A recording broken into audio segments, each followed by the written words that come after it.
संसदीय शासन पद्धतीची ओळख हे इयत्ता 8वी साठी असलेलं इतिहास व नागरिकशास्त्र विषयामधलं पहिलं प्रकरण. याचा आज आपण अभ्यास करणार आहोत. भारताच्या संविधानात कशा प्रकारची शासन यंत्रणा किंवा शासन पद्धती नमूद केली आहे याचा अभ्यास आपण या पाठामध्ये आपण करणार आहोत. संसदीय शासन पद्धती म्हणजे नेमकं काय? भारताचे प्रधानमंत्री आहेत पण अमेरिकेचे प्रधानमंत्री का नाहीत? संसदीय शासन पद्धती आणि अध्यक्षीय शासन पद्धती यामध्ये काय फरक आहे? अशा अनेक प्रकारचे प्रश्न आपल्या मनामध्ये पडत असतील. या प्रश्नामधनं आपल्या असं लक्षात येईल की प्रत्येक देशातील शासन पद्धतींचे स्वरूप हे वेगळे वेगळे असते. विविध प्रकारच्या शासन पद्धतींचे स्वरूप समजून घेण्यापूर्वी आपण शासन संस्थेच्या प्रमुख शाखांची थोडक्यात माहिती आपण घ्यायची आहे. शासन पद्धतीचे प्रमुख 2 प्रकार निर्माण झालेले आपल्याला पाहायला मिळतात. पहिला प्रकार संसदीय शासन पद्धती, तर दुसरा प्रकार अध्यक्षीय शासन पद्धती. आपल्या देशानं जी व्यवस्था स्वीकारलेली आहे, जी शासन पद्धती आपण स्वीकारलेली आहे, ती प्रामुख्याने संसदीय शासन पद्धती आपण स्वीकारलेली आहे. ही संसदीय शासन पद्धती इंग्लंडमध्ये विकसित झालेली आहे. इंग्लंडमध्ये अलिखित संविधान आहे आणि आज देखील तिथील बराचसा राज्यकारभार हा रूढ संकेताद्वारे चालतो. पार्लमेंट हे तेथे उत्क्रांत झालेली संस्था आहे. पार्लमेंटवर आधारित पार्लमेंटरी शासन पद्धती हे इंग्लंडचं योगदान मानलं जातं. भारतामध्ये ही शासन पद्धती आपण संसदीय शासन पद्धती म्हणून आपण स्वीकारलेली आहे. अर्थात इंग्लंडमधील पार्लमेंटरी शासन पद्धती आणि भारतातील संसदीय शासन पद्धतीमध्ये व्यापक अर्थानं साम्य दिसतं. परंतु संस्थात्मक आशयाच्या दृष्टीनं भारतीय शासन पद्धती वेगळी आहे. कशी वेगळी आहे? तर मगाशीच आपण बघितलं की इंग्लंडमध्ये अलिखित संविधान आहे. भारतामध्ये लिखित स्वरूपाचं संविधान आपल्याला बघायला मिळतं. हे संविधान आपण 26 नोव्हेंबर 1949 रोजी स्वीकारलेलं आहे. तर त्याची अंमलबजावणी करायला आपण 26 जानेवारी 1950 पासून आपण सुरुवात केलेली आहे. संसदीय शासन पद्धती या विविध प्रकारच्या शासन पद्धतीमधला एक भाग आहे. विविध प्रकारच्या शासन पद्धती जगभरामध्ये अस्तित्वात आहे. लोकशाही मानणाऱ्या ज्या विविध शासन पद्धती आहेत त्याच्यामध्ये संसदीय शासन पद्धती आणि अध्यक्षीय शासन पद्धती या 2 प्रामुख्यानं उल्लेख करण्यासारख्या पद्धती आहेत. आपल्या देशानं जी शासन पद्धती स्वीकारली आहे, मगाशी उल्लेख त्याचा झाला. इंग्लंडमध्ये ही संसदीय शासन पद्धती विकसित झाली. इंग्रज हे भारतावरती जवळपास 150-200 वर्ष त्यांनी राज्य केलं आणि त्यामुळेच कदाचित इंग्रजांच्या बऱ्याचशा गोष्टींचं अनुकरण भारतीयांनी केलेलं आपल्याला पाहायला मिळतं. इंग्रजांच्या बऱ्याचशा गोष्टींचा प्रभाव भारतीयांवरती झालेला आपल्याला पाहायला मिळतो. संसदीय शासन पद्धती हा त्यापैकीच एक प्रकार आपल्याला म्हणायला पाहिजे. भारतामध्ये जी संसदीय शासन पद्धती आहेत त्या संसदीय शासन पद्धतीची वैशिष्ट्य आपण समजावून घेणार आहोत. संसदीय शासन पद्धती ही राज्यकारभाराची एक पद्धत आहे. केंद्रीय शासन यंत्रणेच्या कायदेमंडळाला संसद असं म्हटलं जातं. राष्ट्रपती, लोकसभा आणि राज्यसभा मिळून संसद तयार होते.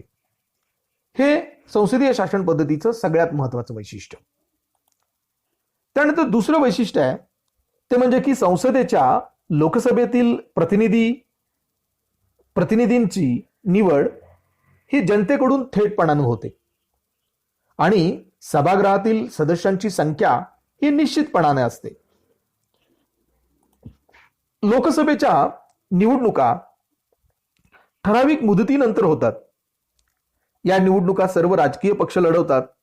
त्यात ज्या राजकीय पक्षाला निम्म्यापेक्षा जास्त जागा मिळतात तो बहुमतातला पक्ष मानला जातो. बहुमतात आलेला पक्ष सरकार बनवतो. काही वेळेला कोणत्याही एका पक्षाला असे स्पष्ट बहुमत मिळत नाही. अशा वेळी काही पक्ष एकत्र येऊन आपले बहुमत सिद्ध करतात व त्यांना सरकार स्थापन करता येते. यास आघाडी सरकार असं म्हणतात.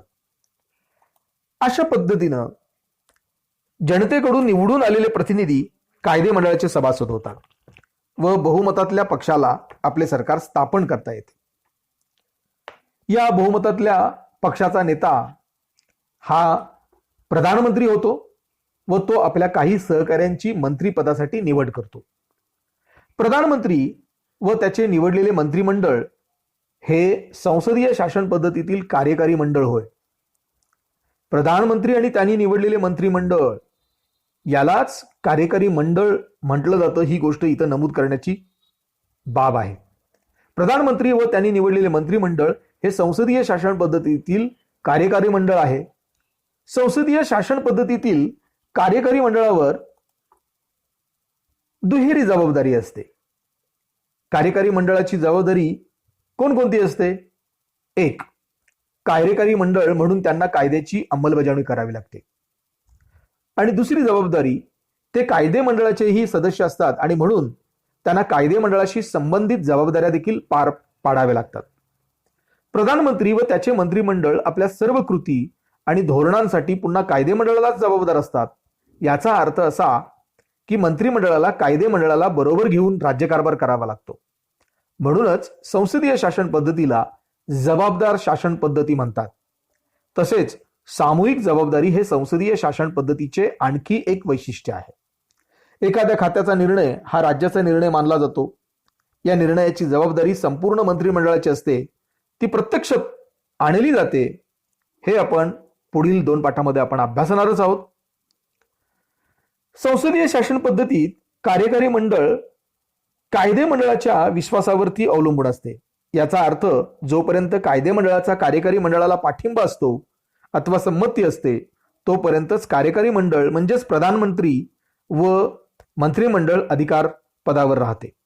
कायदे मंडळाला किंवा संसदेला जर असे वाटले की आपल्या इच्छेनुसार कार्यकारी मंडळ कार्य करत नाही, तेव्हा संसद अविश्वासाचा ठराव मांडून कार्यकारी मंडळाला सत्तेपासून दूर करते.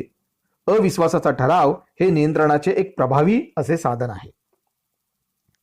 संसदीय शासन पद्धतीत संसद किंवा कायदे मंडळ श्रेष्ठ असते.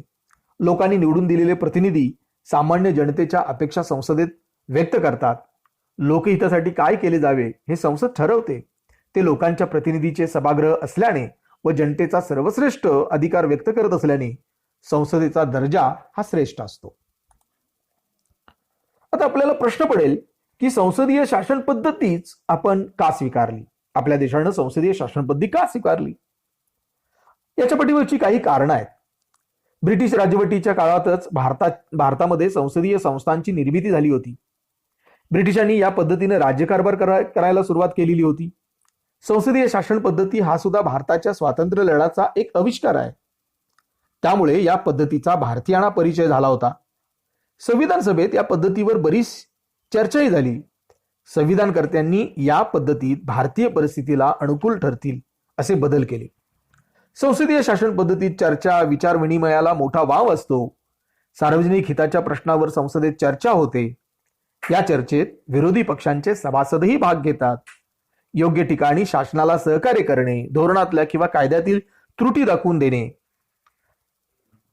प्रश्नांची अभ्यासपूर्ण मांडणी करणे इत्यादी बाबी विरोधी पक्ष करू शकतात.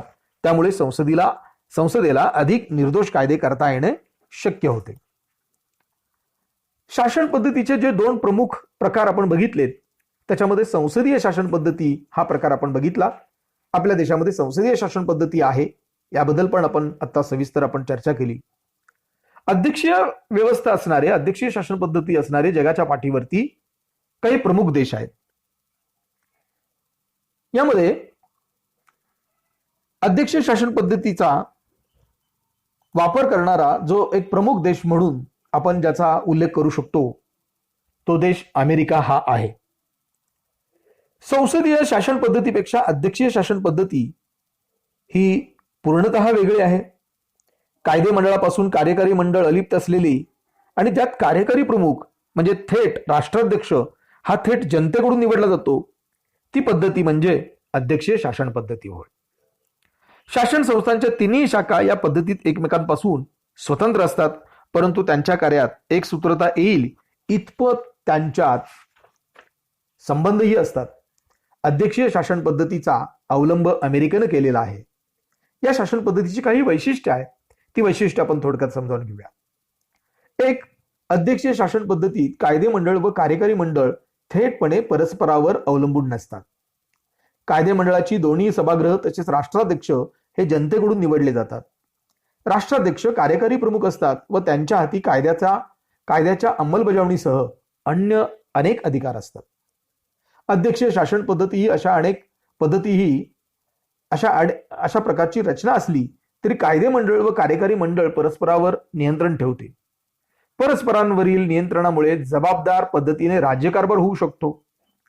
संसदीय आणि अध्यक्षीय शासन पद्धती व्यतिरिक्त अन्य काही शासन पद्धती फ्रान्स, जर्मनी, स्वित्झर्लंड इत्यादी देशांमध्ये अवलंबल्या जातात. विविध देश आपल्या परिस्थितीस अनुरूप अशा प्रकारच्या शासन पद्धतींचा अवलंब करताना दिसतात. या पुढच्या काही पाठांमध्ये आपण भारताच्या संसदेची रचना, कार्यपद्धती आणि भूमिका विचारात घेणार आहोत. तुर्तास आपण इथेच थांबूया.